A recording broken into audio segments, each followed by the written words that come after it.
Hi everyone, welcome back to my kitchen. Today, we will cook fried fish masala.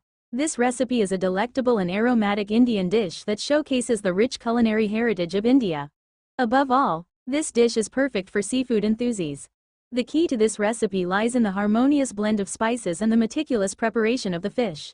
Here's a recipe that you can try at home.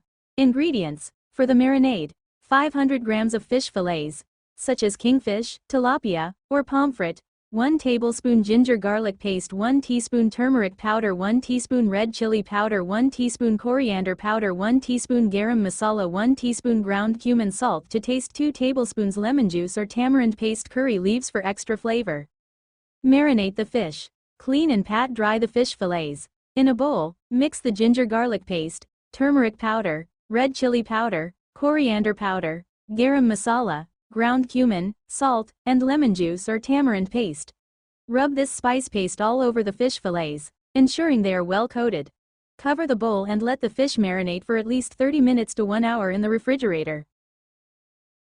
Heat oil in a pan over medium heat. You can use a frying pan or a tawa, griddle, for this. Once the oil is hot, place the coated fish fillets in the pan. Do not overcrowd the pan. Fry in batches if necessary. Fry the fish for about 3 to 4 minutes on each side or until golden brown and crispy. The cooking time may vary depending on the thickness of the fish fillets.